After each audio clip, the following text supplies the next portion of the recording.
नक्कीच आपल्या देशासाठी हा खूप अभिमानाचा विषय आहे की T20 वर्ल्ड कप आपण इंडियाने जिंकलेला आहे आणि आपण बघितलं असेल की मागच्या 2007ला ही सिरीज सुरू झाली होती आणि तेव्हासुद्धा पहिला वर्ल्ड कप T20चा आपण जिंकला होता.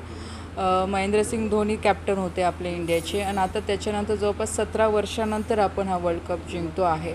आणि आत्ताच ह्या वर्षी आता म्हणजे पॅरिस ऑलिम्पिक्सला पण आपण सामोर जातो आहे. त्याच्यासाठी पण जवळपास 1,200 प्लेयर्स आपल्या इंडियामधनं ह्या मॅचेससाठी जात आहे. तर सगळं ऑल ओव्हर बघितलं तर क्रीडा क्षेत्रामध्ये पण मागच्या 8-9 वर्षापासनं आता अतिशय चांगलं परफॉर्मन्स आपल्या इंडियाकडनं आता होताना आपल्याला दिसतं आहे.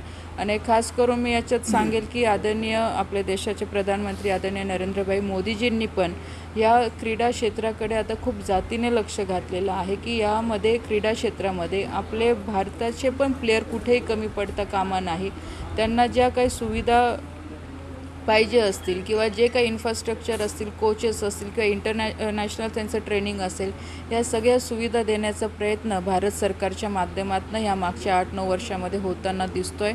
आणि येणाऱ्या पुढच्या भविष्यामध्ये पण अजून आपल्या देशातनं चांगले प्लेयर्स हे तयार झाले पाहिजे, चांगले ग्रामीण भागातले खेळाडूसुद्धा पुढे आले पाहिजे, यासाठी भारत सरकार पूर्णपणे प्रयत्न करतो आहे. T20 वर्ल्ड कप जिंकल्यानंतर खेळाडूंचं जे काही स्वागत करण्यात आलं, त्यानंतर मुख्यमंत्र्यांनी जी मदत जाहीर केली 11 कोटींची बक्षिसाची, त्यावरून एक राजकारण रंगताना दिसतंय. बघा, राजकारण मला असं वाटतं की विरोधक असं कोणतंही क्षेत्र सोडत नाही की तिथं राजकारण करत नाही. याच्यात राजकारण करायसारखं काही विषय नाही आहे. नक्कीच इंडियाची टीम ही आपल्या सगळ्यांसाठी खूप अभिमानाचा विषय आहे की त्यांनी यावेळेस वर्ल्ड कप मेहनत करून जिंकला. आज तुम्ही बघू शकतात की जे काही खेळाडू आपल्या इंडियाकडनं खेळत असतात, कोणत्याही मॅचेसमध्ये जेव्हा खेळत असतात, आज त्यांचा एक आपण म्हणतो चाहता वर्ग हा खूप मोठा आहे आपल्या देशामध्ये.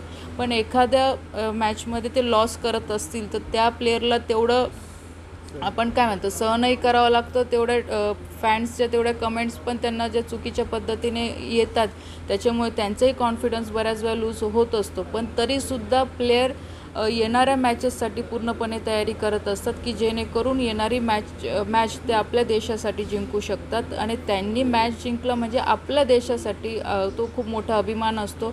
इतर जगासमोर इतर देशांपुढे आपल्या देशाचं मान सन्मान सगळा वाढत असतो.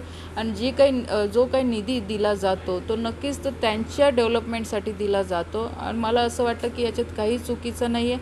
आज तुम्ही इतर खेळ जरी बघितले तर त्यासाठी सुद्धा स्पॉन्सरशिप असेल किंवा त्या खेळाडूंना प्रोत्साहन देण्यासाठी बरेचसे बक्षिसं किंवा त्यांना पुढे आणण्यासाठी ह्या पद्धतीचे लोक सहकार्य करत असतात.